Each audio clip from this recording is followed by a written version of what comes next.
Muy buenas tardes a todos. Muchas gracias a la doctora Rosa María Escamilla por su invitación tan amable.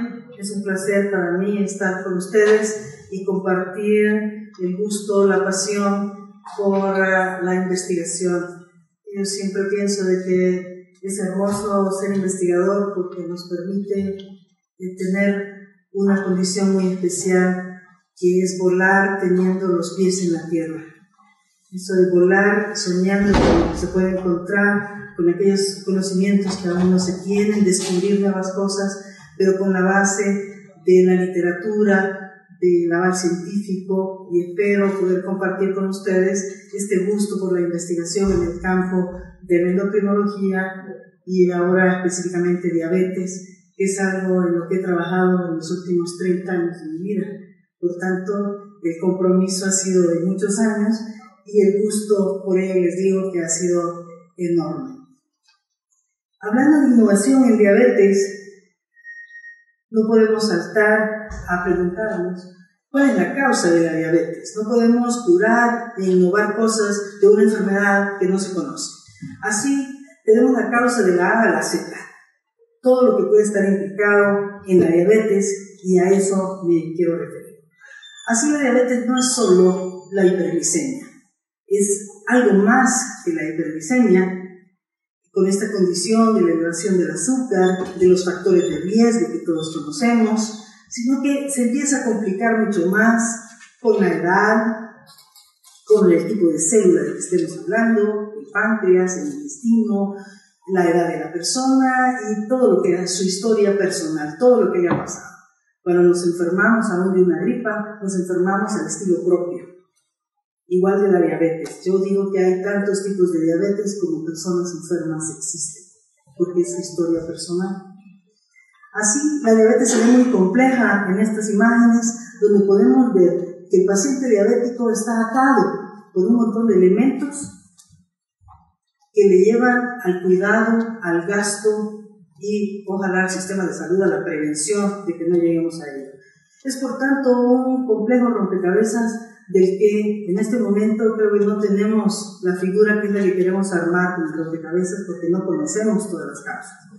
Estamos hablando de diabetes y personas, por tanto de poblaciones, de personas que soy yo, vivimos en este planeta y que compartimos algo, nos parecemos en algo. Básicamente, más del 99% de la información que compartimos entre nosotros es muy parecida. Y las pequeñas variantes son los que hacen esos grandes cambios entre nosotros y nos vemos tan distintos, pero como podemos ver en todos estos datos, todos tienen los ojos, pero no sabemos que también ven.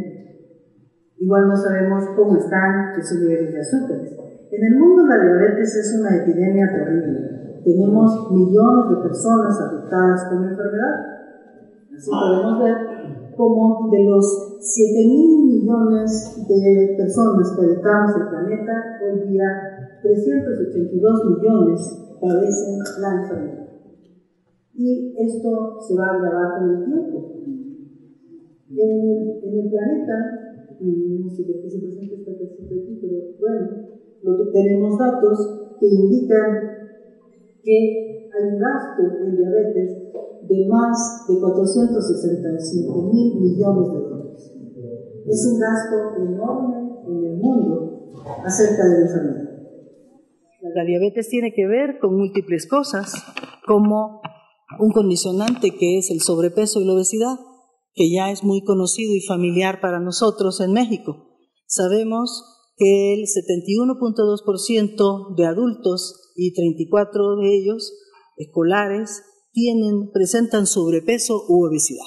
Tenemos un país con obesidad ya conocida y así tenemos millones de personas afectadas con diabetes y sabemos que 1 de cada 6 y probablemente 1 de cada 4 personas tiene diabetes en México. Hablamos de diabetes y de obesidad y por eso ya se está mencionando la diabesidad, ¿no?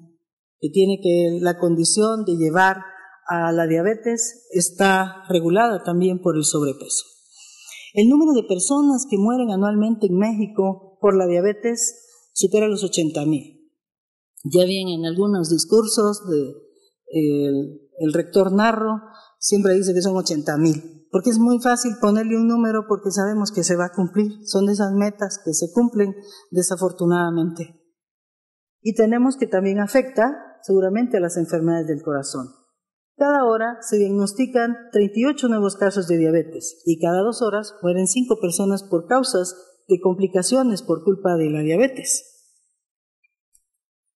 En el mundo así hay una cantidad de números enormes que depende de donde lo busquemos. Encontraremos que las personas con diabetes pueden estar de 40 a 59 años, pero hoy día sabemos que están desde los 20 o aún antes de los 20 años diagnosticados con diabetes. Las posibilidades de que padece la enfermedad y muere por ella aumenta el riesgo, la diabetes, de morir por alguna causa. Bueno, entonces decíamos que hay muchos números acerca de la diabetes y que la edad de la diabetes, el condicionante de tener diabetes da mayor riesgo de muerte a las personas y de morir por complicaciones asociadas a la diabetes. Hay múltiples mapas que reflejan el número de diabéticos en el mundo y de cada 100 diabéticos sabemos que 14% o más presentan complicaciones renales, 2 de cada 5 comienzan a perder la vista, 30 presentan el prediabético que la mayoría de los casos termina en amputaciones. Tenemos mapas cuyo colorido refleja un porcentaje mayor, entre más intenso el color, mayor porcentaje de personas con diabetes. Así, México, como podemos ver aquí, en este mapa 2007, ya presentaba un porcentaje elevado respecto de otros lugares y hay proyecciones desde entonces acerca de la diabetes. Este es el mapa que se pretende se llegue para 2025 y desafortunadamente todas las predicciones de diabetes se han superado. Entonces estamos alarmados por el número de diabéticos y las posibilidades a futuro. En cuanto a las proyecciones de superación de estos números, como podemos ver aquí, son alarmantes y desde el 2010 se veía que por número de adultos con diabetes en millones, México está en el número 10. Pero se estima que para el 2030 alcanzará un número como en el 6º número de diabetes en el mundo. Pero si hacemos el cálculo de acuerdo a la población de cada país, podríamos observar que si los chinos tienen casi 100 millones de personas con diabetes y México tiene 10 millones, pero si calculamos por porcentaje de habitantes en cada región, vemos como México supera en prevalencia de diabetes a los otros países. Entonces, no somos tantos y tenemos un porcentaje muy elevado de diabetes comparados con los chinos. Entonces, sí tenemos un gran problema de salud en el país y dado que esta región del mundo es una región sin hambrunas por escasez de alimento, no como África. Aquí nos preocupamos por qué comen las personas. En África la preocupación es qué darle de comer a la gente. Entonces, estamos viendo que se enferma de diabetes el sector salud porque el gasto supera los recursos que tiene el Seguro Social y el ISSSTE y las defunciones por diabetes van en incremento. Las encuestas nacionales han mostrado que aquellas personas con diagnóstico de diabetes tenían números del 2000 de 4.6%, en 2006 7.1% y en 2012 9.2%, pero estas son las personas diagnosticadas. Cuando se tenían ya los datos de las personas que se detectaron con diabetes en las encuestas, que no sabían que tenían la diabetes, los números aumentaron casi al doble. Como podemos observar aquí, del 4.6 tenían 10.9 y de 7.1, 14. Así es que este 9.2 de personas diagnosticadas estimamos que estará en el 18 y 20% en la actualidad. Así que podemos hablar de que existe una numerología de la diabetes, esta ciencia de la adivinación, porque en realidad nadie sabe cuántos son exactamente los que están muriendo, los que nacen, los que apenas empieza la diabetes, los que están prediabéticos, los que se hicieron gordos, hipertensos o con la edad, como sabemos todos, arriba de los 60 años empecemos a tener problemas con el peso, con la regulación endocrina, con un montón de factores que a nuestro alrededor es el del desgaste celular que podría darnos ya la posibilidad de tener síndrome metabólico. Si estamos hipertensos, estamos un poco panzoncitos y podemos tener elevación de alguno de los lípidos o el azúcar, esto nos lleva a tener síndrome metabólico. Así es que no escapa a nosotros el darnos cuenta que los millones de mexicanos que están en la edad adulta en este momento, que superan los 50 millones de personas, estos probablemente tendrán un porcentaje elevado, aquellos que ya estén llegando a los 60 años, de padecer la diabetes. Así que los números son inexactos y hay múltiples números de ello, pero sabemos que la diabetes en el mundo presenta datos muy interesantes, como estas comunidades aisladas, que tienen porcentajes de diabetes muy diferentes. Tenemos en Bantú menos de 1.4 y los indios Pima al norte de la República, sur de Estados Unidos, con casi 50% de prevalencia de diabetes. Eso nos da un dato muy interesante. Quiere decir que las personas somos diferentes, quiere decir que hay un medio ambiente propicio también para que se genere la enfermedad. Va complicando la observación que tenemos de la diabetes. En un solo lugar, como en los Estados Unidos, podemos observar que el origen de la población le predispone a desarrollar diabetes y da frecuencias diferentes de acuerdo al origen de la persona. Comiendo lo mismo en los Estados Unidos, los caucásicos son los que tienen menos diabetes respecto de los mexicoamericanos y los afroamericanos. O sea que sí tenemos algo diferente, las poblaciones de diferentes latitudes, que podemos estar condicionados de manera diferente a sufrir la diabetes. Así, el porcentaje que podemos darle, la estimación del componente genético que se asocia a la diabetes por ser de algún grupo poblacional es aún incierto. Todavía no conocemos por qué estamos enfermos. Y desde que se empezaron con los estudios genómicos, desde Mendel a la fecha, pasando por el genoma humano, la oveja Dolly y tantos datos, se ha buscado el origen de por qué las poblaciones tenemos enfermedades y por qué las presentamos de manera diversa en las comunidades. Datos del Neandertal del 2009 nos dice que era intolerante a la lactosa. Tenemos así datos de genómica de las poblaciones y aún de estos individuos que habitaron el planeta, y que nos lleva también a reconocer que en México existe un mapa genómico que fue presentado en 2009, el mapa de haplotipos de México, y que los datos de esto revelaban que México tiene una mezcla poblacional de un mínimo de 35 grupos étnicos, al menos la muestra que se evaluó, y que eran distintos de europeos, asiáticos y africanos, de tal manera que las enfermedades se deben de evaluar en México, en mexicanos, el diseño de productos para la salud deben de ser hechos en México para mexicanos, y así atender a la ciudadanía en enfermedades como diabetes, enfermedades cardiovasculares y otras, de acuerdo a la genética propia del mexicano.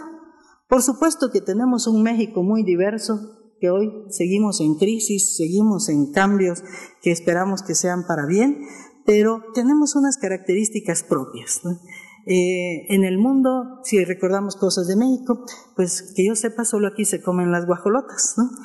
Entonces tenemos características propias, nuestra forma de divertirnos, nuestra forma de comer en México, y todo eso nos ha llevado a un país muy diverso, muy plural, en el que podemos encontrar mexicanos en todo el país que son diversos con distintas costumbres, pero un mestizo al que llamamos promedio mexicano, el mestizo, que tiene un 70% de genes de origen indígena, de esa riqueza cultural nacional que son los indígenas, y que tiene una chispa, un 25% del caucásico de hace 500 años, principalmente español, y el 5% de africanos. Así, el rostro indígena de México es muy importante. Estamos hablando que el 10% de la población de México es indígena, y que todavía existen estas comunidades con un alto grado de pureza, pero también con un alto grado de marginación. Tenemos de la población mexicana millones de personas indígenas, hay 68 diferentes etnias que hablan 364 variantes lingüísticas, principalmente los náhuatl, los mayas y mixtecos, y que somos de los países en el mundo que tenemos y contamos con indígenas de toda la población que existe en el planeta, conviviendo en este momento, dándole esa particularidad a México, porque no podemos encontrar en Europa los vestigios de aquellas personas que dieron origen al europeo actual. En México sí podemos encontrar a estos grupos con una alta pureza y como vemos por toda la República existen estos grupos indígenas en una gran cantidad. En la península de Yucatán hay 2 millones de personas mayas. Con eso nos damos a ideas el 30% de la población indígena. Y aunque no se han evaluado por mucho tiempo, sabemos que las principales causas de muerte es la diabetes y que después de la cirrosis alcohólica y de las enfermedades del corazón, en hombres también, la diabetes es lo que conduce a la muerte a nuestras comunidades indígenas. Así que también la diabetes tiene, aparte de lo genómico poblacional, un medio ambiente. Vamos a hablar un poquito del equilibrio que debe de tener la persona para estar conforme a su medio ambiente en el mejor estado de salud posible. Así el equilibrio de la ingesta y el gasto es importantísimo para que la persona cumpla con sus necesidades desde la termogénesis, el apetito, mantener su metabolismo y estar adecuadamente alimentado.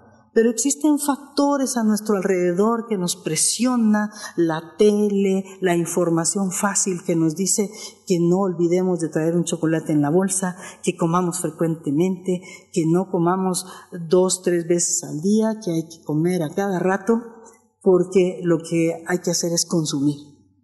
Y desafortunadamente lo vemos, si uno va al cine hoy día, se ve complicado cuando en el cine le ofrecen una porción tan grande que hasta le ofrecen una charola para que se vaya a su lugar y contenga el litro o 2 litros de refresco, más las palomitas súper grandes, los combo, cuates, amigos, familia y demás que hoy te ofrecen por cantidades que parecen, según el cine, económicas, pero en realidad son muy costosas. Todo eso aprendido de culturas que no son las nuestras. Hemos llegado a tener porcentajes elevados de obesidad, que gracias a Botero no se ven tan feos, pero que llevan a enfermedades en nosotros. El sedentarismo es otro problema en las grandes ciudades, producto de la inseguridad. Nosotros no podemos dejar con toda facilidad, como pasó en mi época, dejar salir a los niños a que jueguen en la calle y con toda confianza abrir la puerta de nuestras casas. Hoy día tenemos que vivir en espacios reducidos y los niños tienen que crecer con sus equipos de cómputo a la mano. El estrés es otro factor, ¿no? Me he permitido censurar la imagen, no vaya a ser que se vea muy mal, y sabemos que el estrés es tremendo, ¿no? Aquí vemos un colega que está estresado y nos pasa a todos por el tiempo que debemos de llegar a cumplir todas las múltiples tareas que tenemos hoy día. Les digo a mis colegas y alumnos que casi en esta época ya ninguno de nosotros observa las nubes y diseña en ellas y piensa que es un borreguito o alguna imagen muy simpática. No tenemos tiempo de ver el cielo, no tenemos tiempo de disfrutar una noche estrellada. De hecho, en el planeta con tanta luz es muy difícil ver las estrellas, ¿no? Y que cuando yo era niña las observábamos con mucha facilidad. Hoy día no conocemos eso y vivimos en una gran condición de estrés. La descripción de los alimentos es muy difícil de realizar porque todo tienen tantos productos, tantos conservadores, tantos aditivos, saborizantes y demás, que hay que ser un verdadero científico para definir qué es lo que tiene el alimento que estamos consumiendo. Y como está en una bolsa, pensamos que está bien, lo compramos y nos lo comemos y el sabor que nos diga si más o menos está bueno. Entonces, no estamos consumiendo las cantidades recomendadas de energía y el manejo dietario de nuestros alimentos de forma correcta. Estamos eligiendo mal lo que comemos. Y no escapan la dosis, ¿no? La dosis que consumimos hoy día cuando llega uno a estas tiendas y le ofrecen por unos pesos más o el combo de cuádruple que incluye las papas, el refresco y demás, y hasta nos sentimos humillados y dicen que si no tenemos 2 pesos más, le digo, por supuesto que sí, póngame la más grande que tenga, ¿no? Y si la vemos enfrente, nos la comemos, ¿no? Entonces, la dosis es importante. Ya Peter Menzel ha hecho desde el 2007 una serie de fotografías que retratan lo que estamos comiendo en el mundo. Esta es una fotografía de estadounidenses que gastan por semana $341 en comprar sus alimentos y esta es la mezcla de lo que come una persona, una familia en los Estados Unidos. En China veríamos un panorama diferente, gastando $155 a la semana por estos productos y vemos a las personas diferentes. En Guatemala, $75 por sus productos. Esto es en Ecuador, $31 por sus productos. Esto es en Chad y vemos la diferencia, $1.23 del gasto de consumo de alimento. Esto es México, $189 del consumo de los alimentos, y vemos la gran cantidad de refrescos que tenemos como principal consumidor de refrescos de cola del mundo. Así que hemos cambiado de ese México antiguo, tranquilo, al México moderno actual, del estrés, de la comida rápida y de los aditivos y múltiples condiciones que nos llevan a la diabetes y su patogénesis. ¿Cómo se genera la diabetes? La glucosa debe de estar entre los niveles regulados de 80 a 100 miligramos por decilitro, y todos los órganos condicionados a mantener la homeostasis del manejo de la glucosa de forma adecuada. Pero esto requiere de un condicionamiento endocrino, de un poco de ejercicio, del manejo dietario, de algunos factores que no debemos de descuidar, porque tanta comida, tanta azúcar como tanta insulina vamos a requerir. La frecuencia del consumo de alimento también lleva al desgaste del páncreas por la síntesis irregulada ya de la insulina. La insulina es una hormona que se va a secretar y el aparato sensor de la glucosa va a liberarla a través de un mecanismo muy complejo en el que incluye en el gránulo de insulina a las prohormonas convertasa, la carboxipeptidasa, el zinc necesario para hacer los hexámeros de la insulina y que ésta tenga la vida media apropiada. Las proteínas, las SNAR y las SNAP que funcionan a las membranas y liberan esto después de la despolarización de la membrana, el cambio de voltaje, el influjo de calcio, detiene el potasio y se libera el primer pico a los 10 minutos de la insulina y posteriormente la segunda fase de liberación. La primera fase de liberación es la que pierden los diabéticos principalmente. Y esta insulina tan necesaria no solo para meter la glucosa a las células, sino que para que a través de su receptor haga muchas otras acciones, desde regular la apoptosis.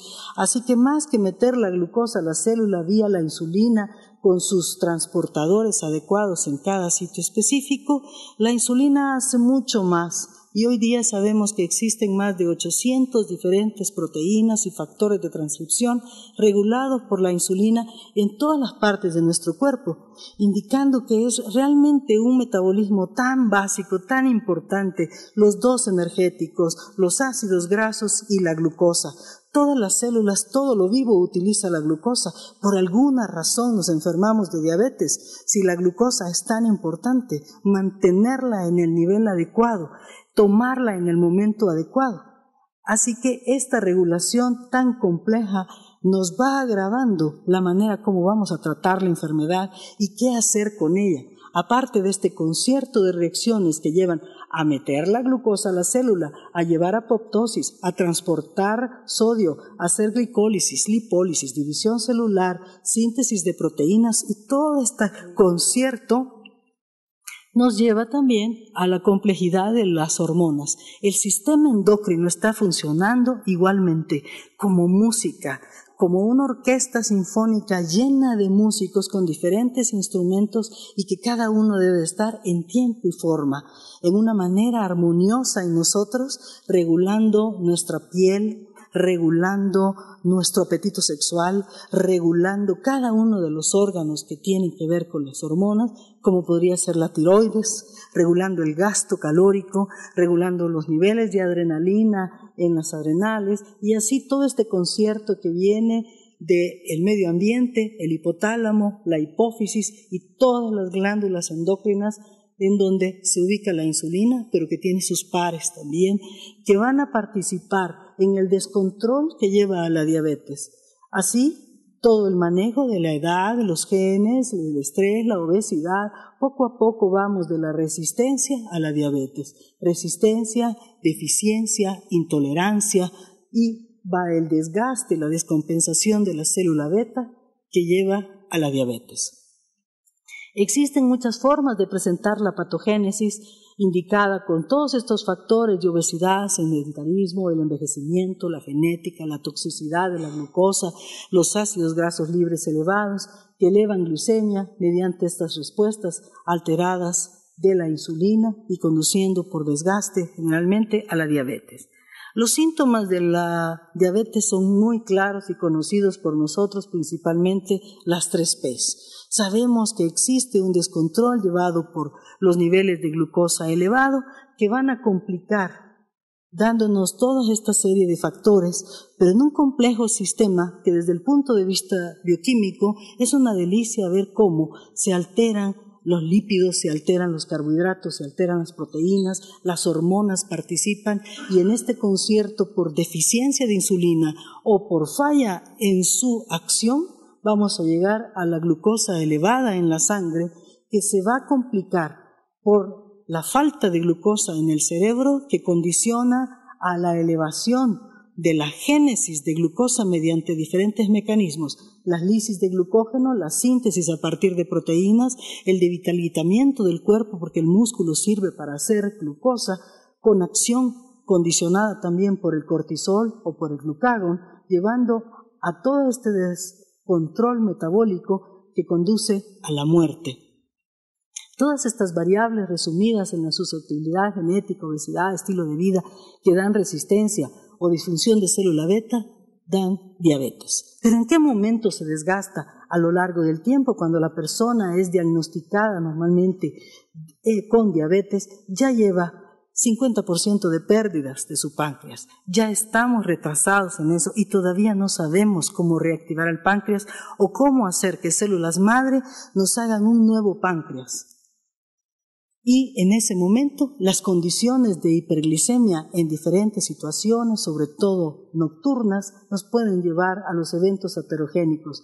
Los ésteres de colesterol que se fijan en el capilar sanguíneo y van haciendo de esta célula espumosa este cuello cerrado en el capilar que conduce como inicio a todas las complicaciones de la diabetes, la retinopatía, la enfermedad cerebrovascular, problemas cardíacos, neuropatía, nefropatía, los 2 grandes polos del corazón y el riñón que por movimiento de la filtración de la sangre y el proceso de recambio que requiere nos va a elevar los niveles de glucosa y por tanto llevar a problemas fundamentales en estos 2 órganos, el pie diabético principalmente por condición de pobreza.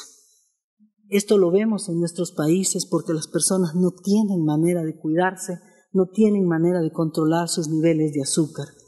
Y el cordón neural, tan importante perder el cordón neural. Las personas que tienen la diabetes avanzada han perdido ya su sistema parasimpático, tienen vaciados profusos intestinales o retención en el intestino.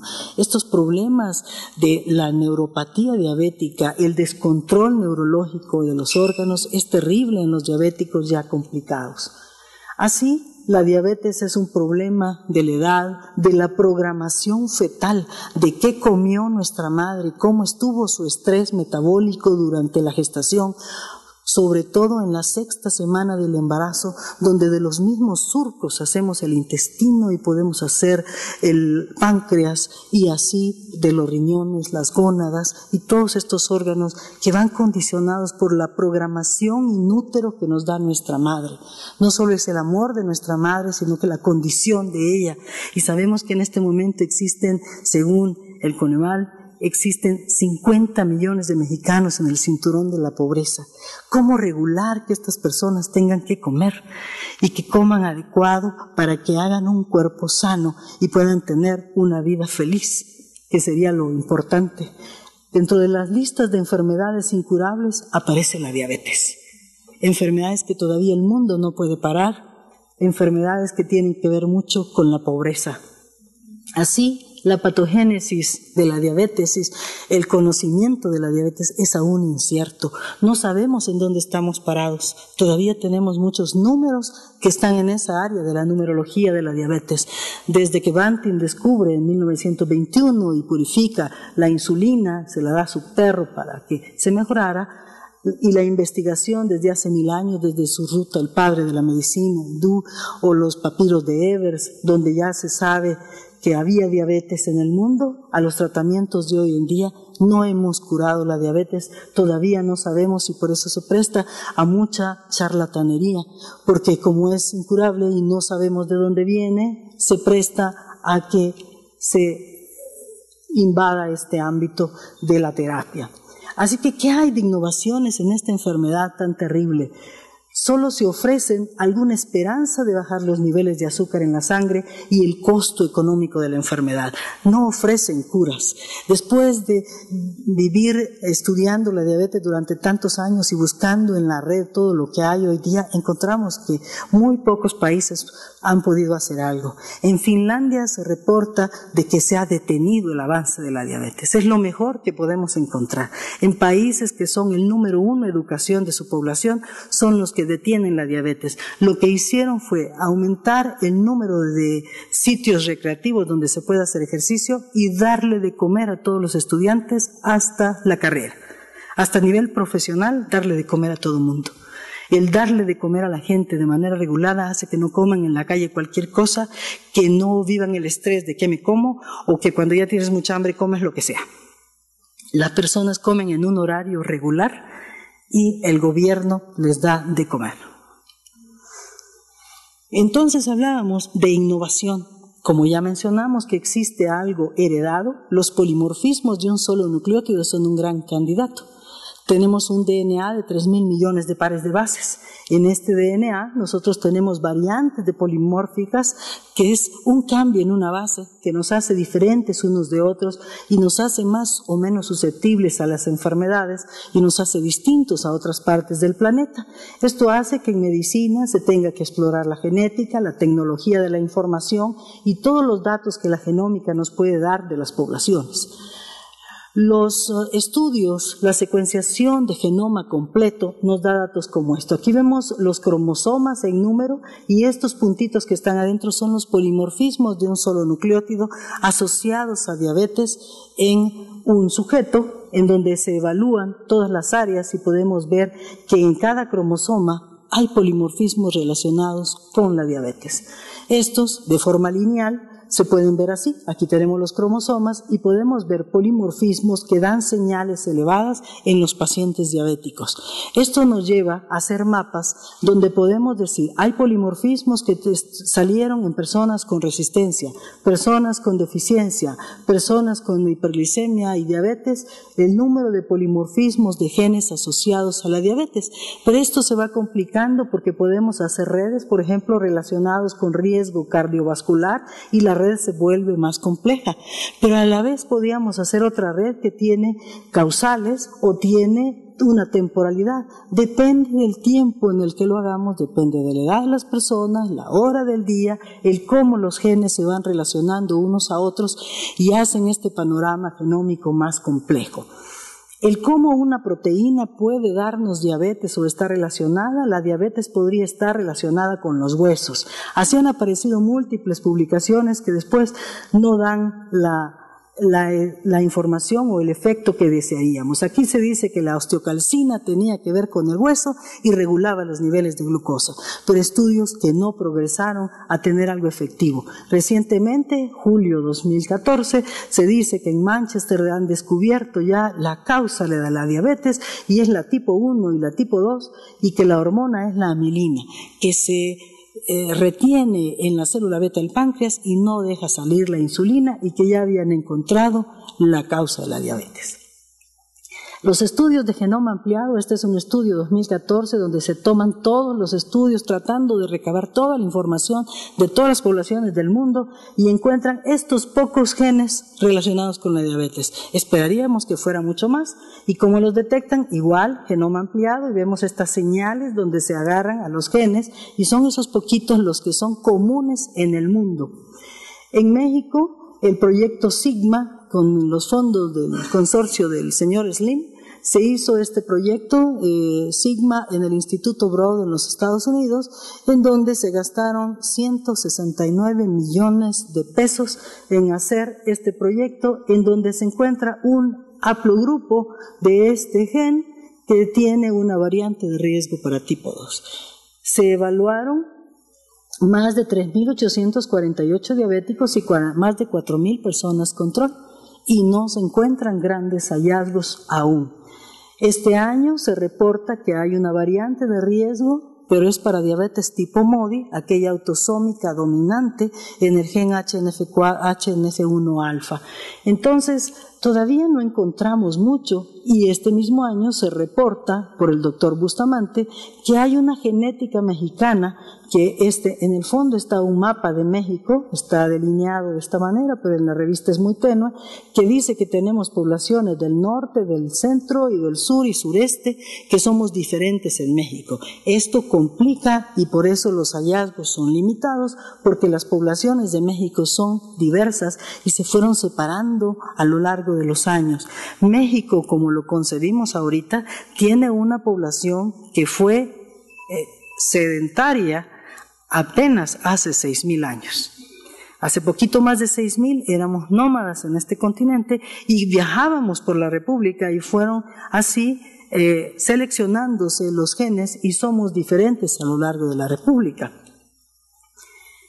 Y se dice que se prepara con el mismo fondo del señor Slim un chip diagnóstico para diabetes. Aquí tenemos al doctor Tapia diciendo cómo se está preparando un chip diagnóstico.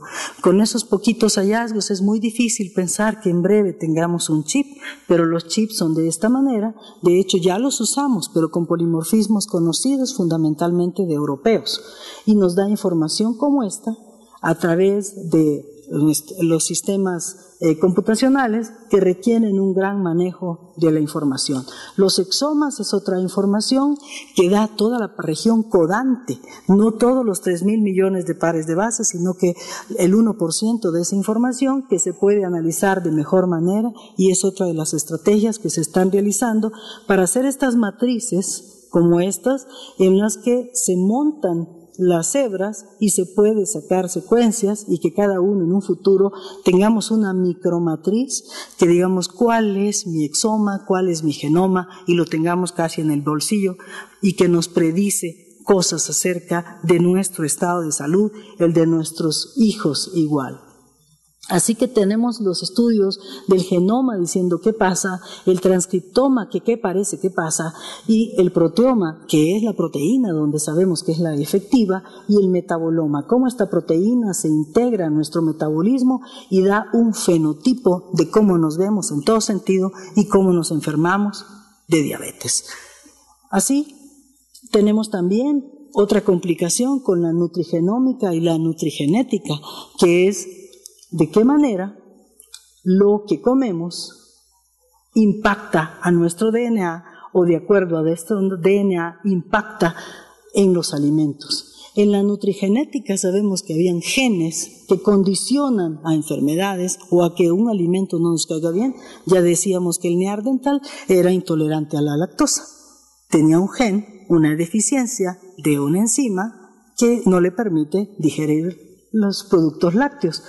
En este caso, la nutrigenómica nos habla de cómo, de acuerdo a la genética de la persona, lo que haga, lo que consuma de alimentos le va a hacer bien o mal. Hay personas que hacen dieta, aquí hay un ejemplo en los Estados Unidos, aquellas personas que tienen una variante de la ApoE podrían tener un efecto positivo de una dieta.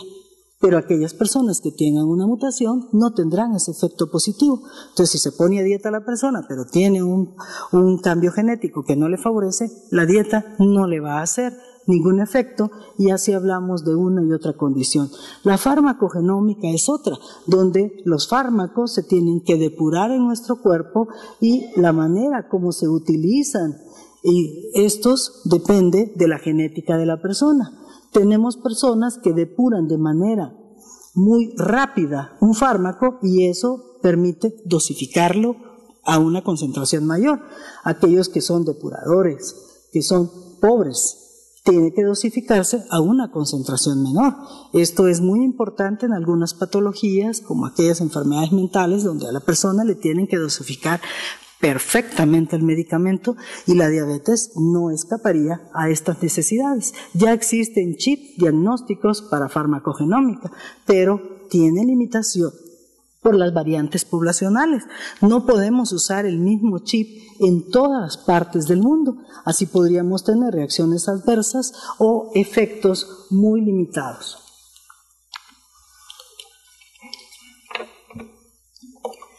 Por otro lado, tenemos, por ejemplo, el Blood Chip, que es un chip diagnóstico que te evalúa todos los grupos sanguíneos, los 9 diferentes sistemas de grupo sanguíneo, 128 variantes, que en un chip nos puede dar la información de una persona y saber hasta cómo hacerle un trasplante. En cuanto a dispositivos, está en desarrollo por la empresa Google este dispositivo que no se encuentra en el mercado todavía, pero ya está a prueba, que tiene ahí una posibilidad de hacer vía ultrasonido el abrir nuestros poros y permitir que se inyecte la insulina. Sensa la glucosa e inyecta insulina en un brazalete portátil que te da los niveles de la glucosa y la cantidad que debería de ser administrada de insulina. Así para los monitoreos también todos ya se están conectando a nuestros diversos teléfonos celulares con múltiples aplicaciones. Existen estas plantillas que previenen amputaciones porque sensan la presión en el pie y esto evitaría el pie diabético. Pero todos pensamos que en condiciones de pobreza esto no opera. Todos estos sistemas son verdaderamente costosos. Los que les he comentado, por ejemplo, estos sistemas de evaluaciones, todos están arriba de los 500 euros. Entonces son cantidades muy elevadas.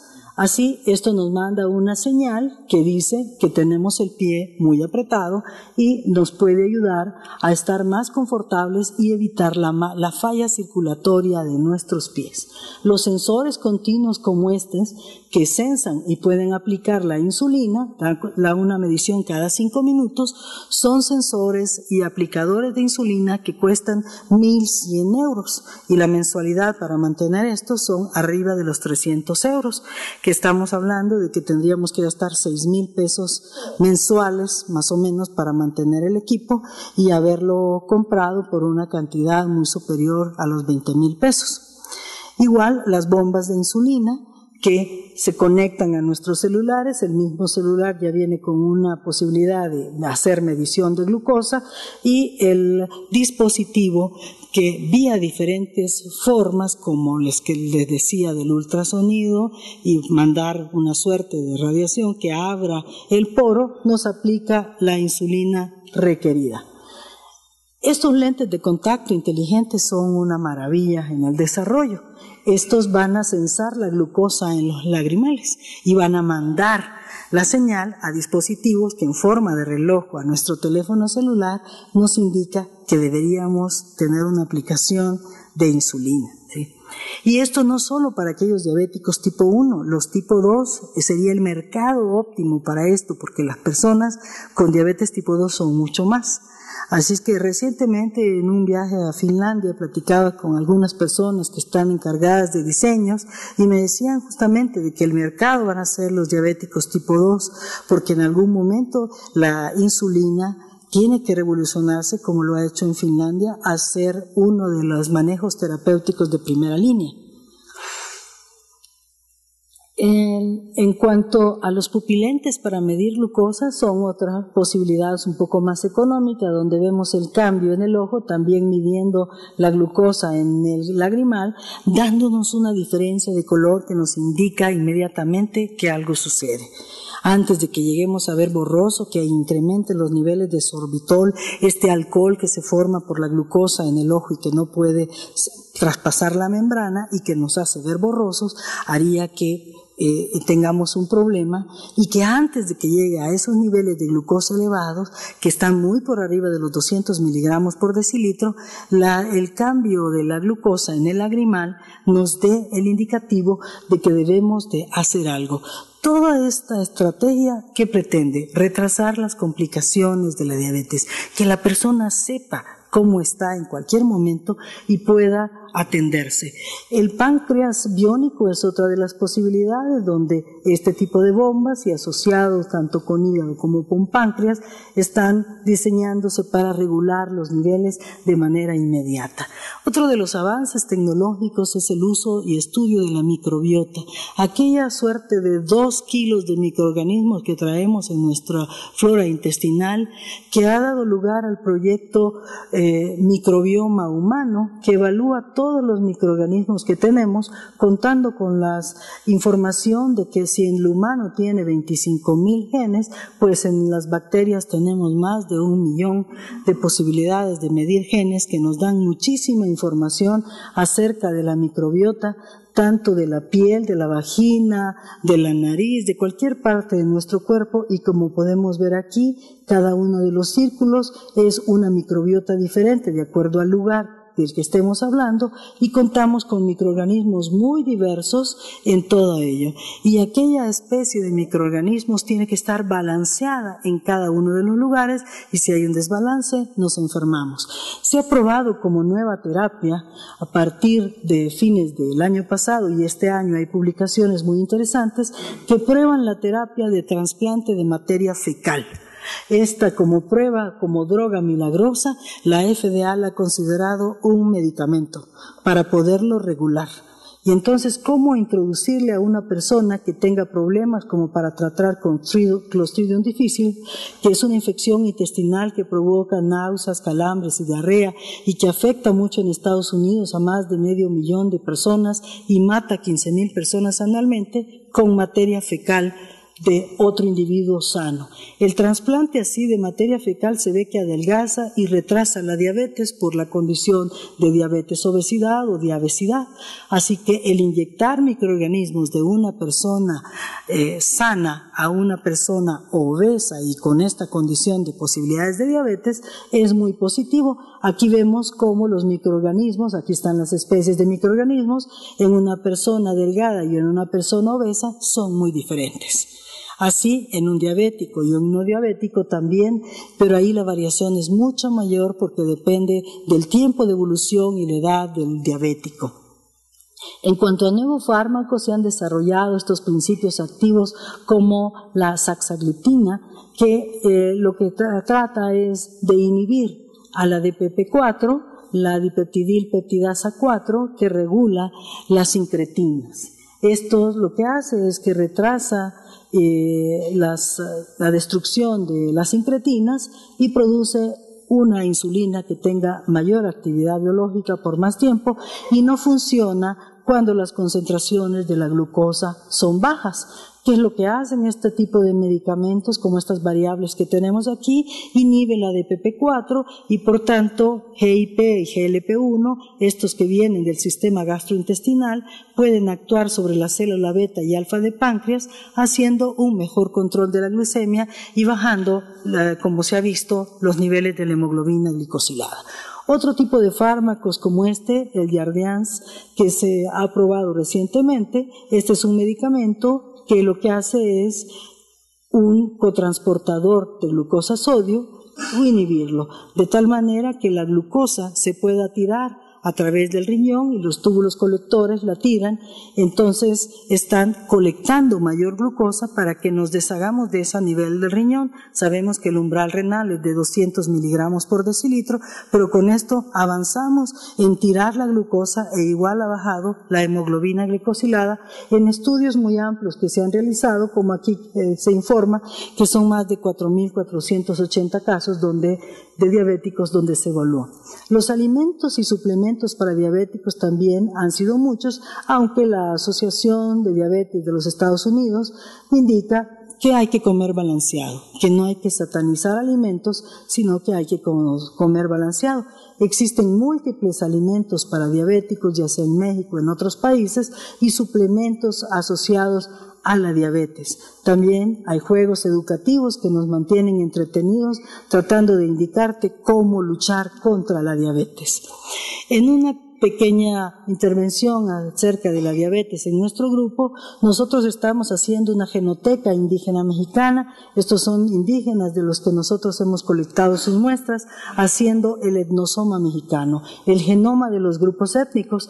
Estas son las visitas a las comunidades indígenas, los niños indígenas con los que trabajamos, la toma de muestra, presión arterial y datos de las personas, donde vemos que la parte roja es lo indígena y lo azul es lo caucásico. Este es el mestizo y estos son nuestros grupos indígenas, indicando que tenemos indígenas que tienen una pureza en México por arriba del 98%, cuya frecuencia de diabetes es en muchos casos superior a las medias nacionales. En personas que no sabían que tenían diabetes, estaban aisladas, sabrán su lengua y, como pudieron ver, tienen todas las características indígenas. Hemos viajado por México tomando todos estos grupos, teniendo ya más de 2.500 muestras de personas con una alta pureza, teniendo todos los trabajos relacionados con los comités de éticas y permisos para poder colectar las muestras y trabajando en estos grupos indígenas.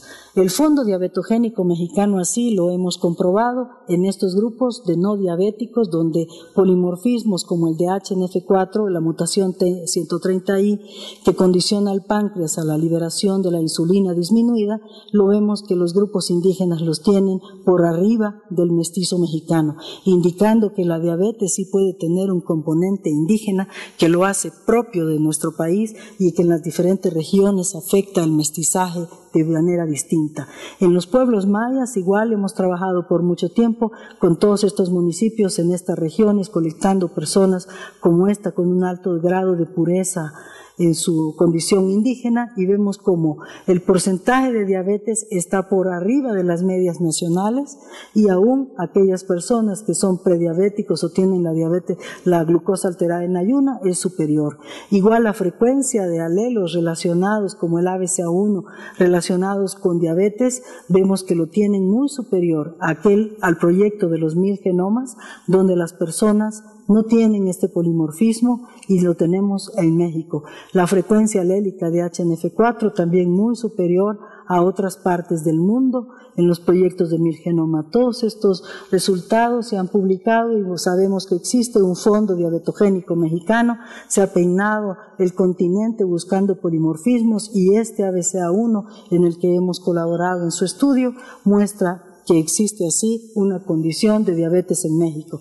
Hoy día estamos haciendo el genoma maya, el exoma de familias mayas, la microbiota de niños mayas y los polimorfismos de depresión en comunidades mayas. Aquí tenemos a la diosa Ixtá, que es la diosa del suicidio de las comunidades mayas, que hemos notado que son de los que se suicidan más en el país. Y finalmente, pensando qué hacer con la diabetes si no tenemos todavía la cura, hemos diseñado un producto para diabéticos que atiende a todas las condiciones de la diabetes, desde la hiperglicemia, el estrés, la pérdida de minerales.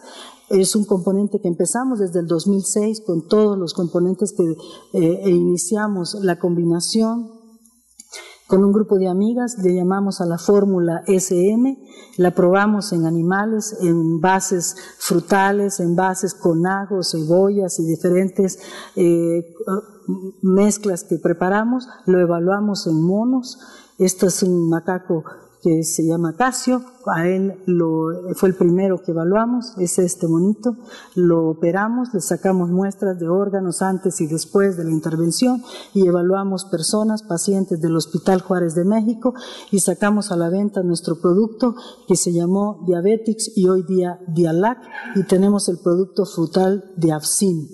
Con esto pretendemos servir a la comunidad. Esta es la manera como se han vendido. Estamos trabajando en todos estos productos para diabéticos, y en este panorama que les he mostrado, no sabemos en el rompecabezas de la diabetes si estamos, como decía Winston Churchill, al final de la Segunda Guerra Mundial, si estamos al inicio del fin o quizás al final del inicio. Como ven, no sabemos en dónde estamos en diabetes, y después de recorrer la literatura creo que coincidimos en que estamos lejos de saberlo.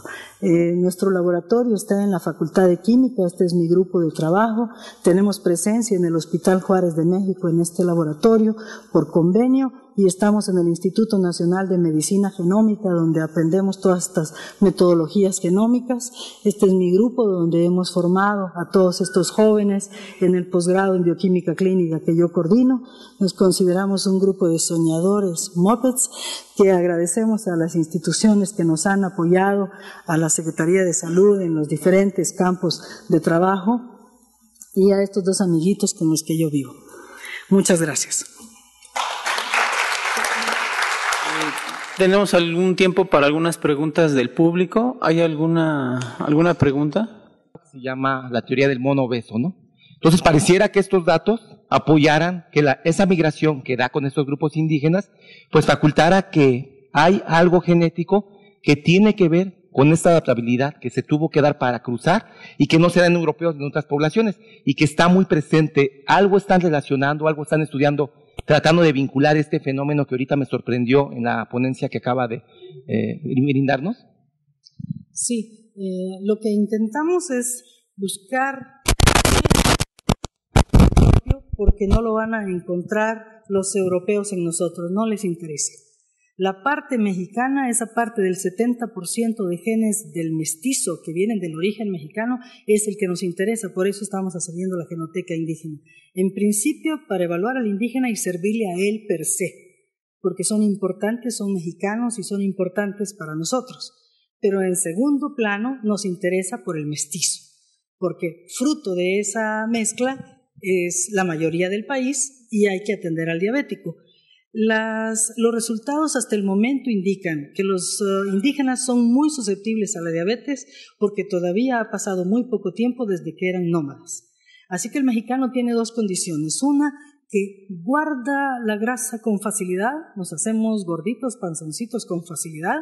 Cuando una persona mexicana se echa un bife chorizo, en lugar de hacer músculo, hace panza. El europeo, cuando come estas cantidades de carnes con un poco de grasa, hace músculo. El mexicano hace panza. ¿Y por qué? Porque requeríamos guardar la grasa para esos periodos de caminata, que ya no tenemos. Ya no nos paramos ni a cambiarle a la tele. Y aparte, la glucosa la usábamos lentamente. La persona, ¿dónde encontraba glucosa para caminar por México? Para caminar buscando un animal que comerse, tenía frutos del bosque y eso era todo. Entonces la glucosa, el páncreas, en ese momento se seleccionaron aquellas personas que ahorraban la grasa y el páncreas liberaba la insulina de manera lenta. Tenemos el polimorfismo del ABCA1, la R230C, esa mutación hace que el colesterol se quede en la célula beta. Esto ya se probó en estudios básicos, lo probaron en Canadá, lo probaron en México. La célula beta se queda con el colesterol, no lo puede lanzar. Los mexicanos son los que, en el mundo, las personas que tienen las HDLs más bajas, se queda el colesterol adentro de la célula beta e impide la salida de la insulina. Al principio, cuando hay resistencia, la célula beta trata de mandar toda la insulina que puede, pero se agota y después es difícil hacer que la célula beta libere insulina. Esa condición es de ese mexicano que tuvo una época preciosa hace 6,000 años, donde siendo nómada vivía en estas latitudes, caminaba y comía poco. Y ahora que no caminamos y comemos mucho, pues esto va en contra de nosotros. La genética buena se puso en contra. Si tuviéramos una hambruna, yo creo que sobreviviríamos mucho mejor que un alemán.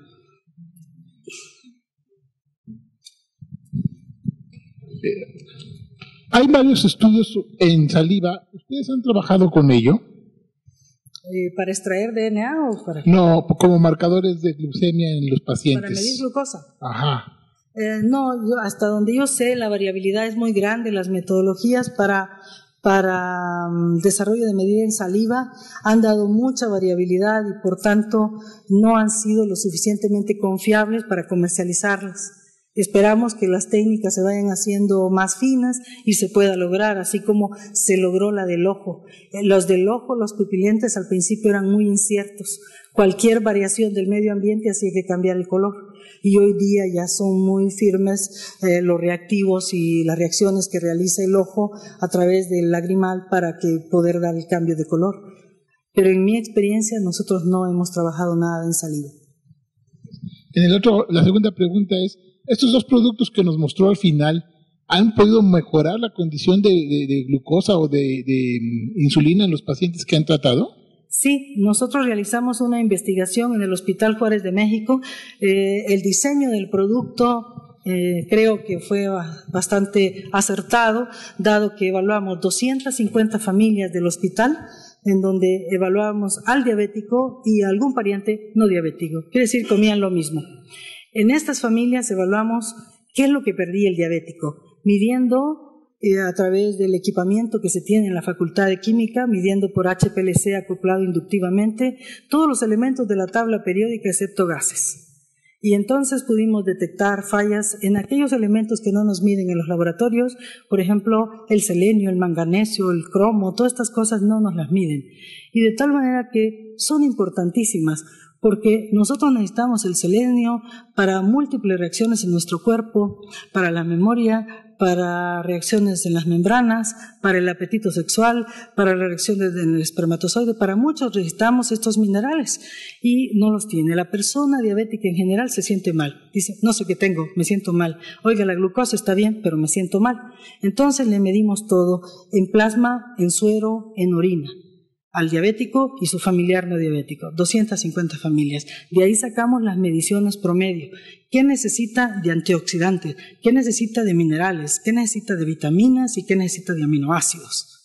Y con esa hicimos un formulado que fuimos tanteándole que no fuera tan caro, porque el primero que hicimos casi la fórmula costaba 50 pesos y la fuimos bajando a que nos costara $1.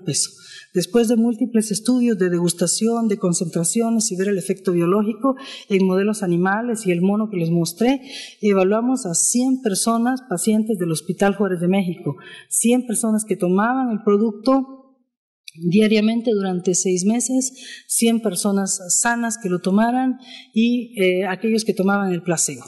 De tal manera que hicimos todas las combinaciones y vemos en el 99% de los pacientes del Hospital Juárez de México, de la Clínica de Diabetes del hospital, vimos el efecto positivo, el testimonial de las personas del aval científico que habíamos hecho y del resultado en ellos.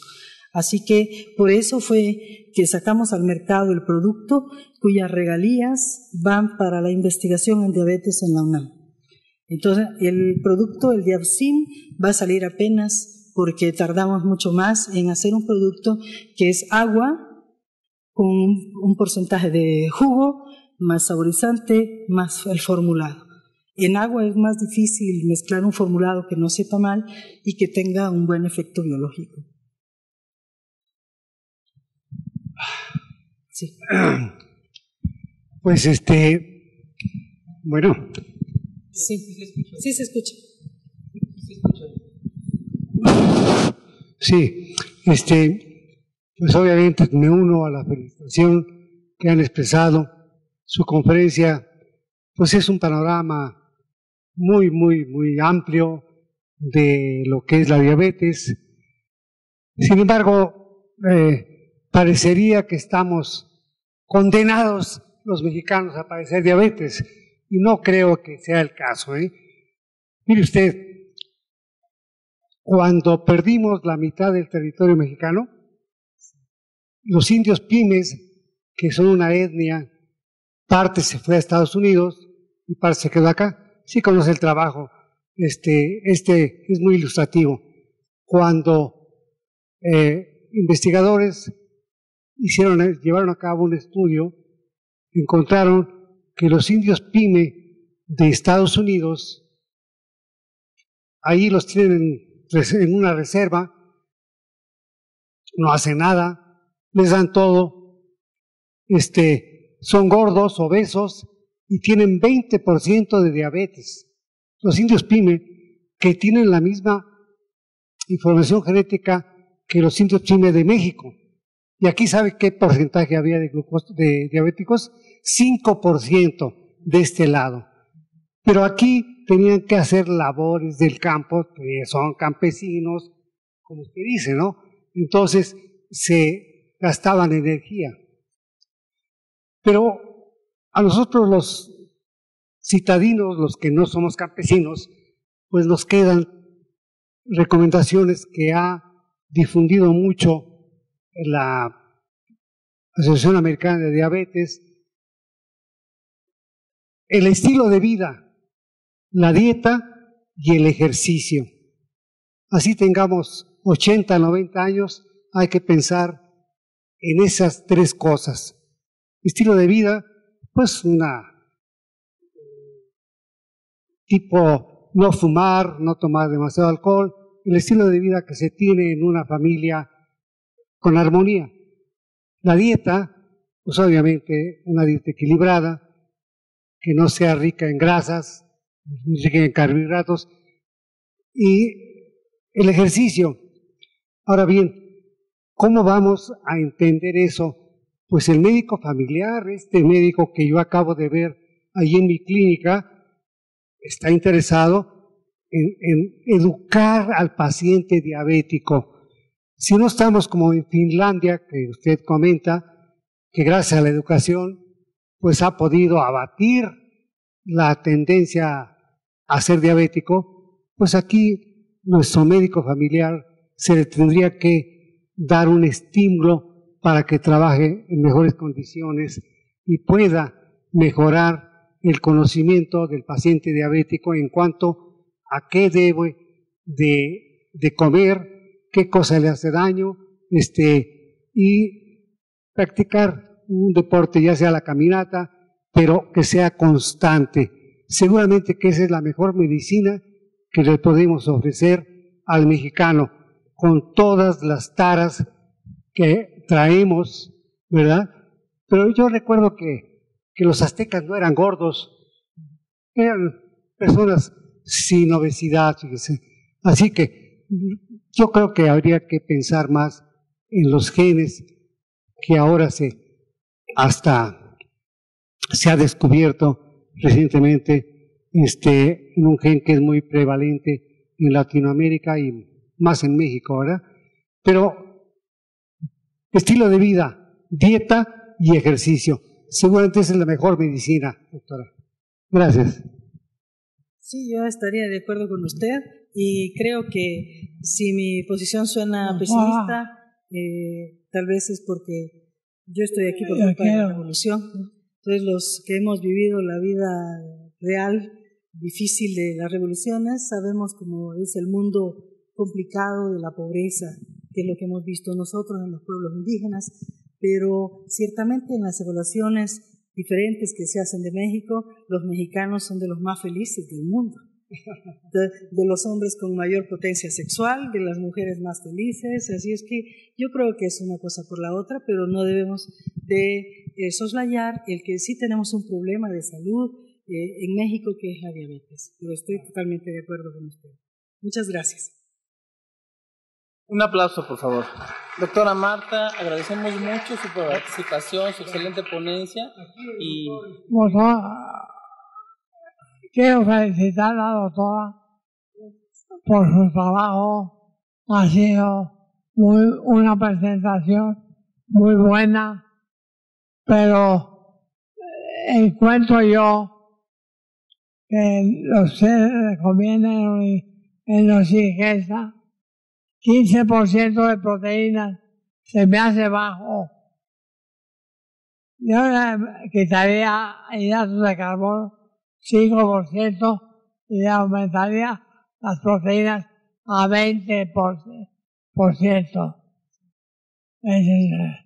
Además, estamos abusando del inglés. Estamos en México. Hablamos español, hay que presentar los datos y las cifras en español. Muchas gracias.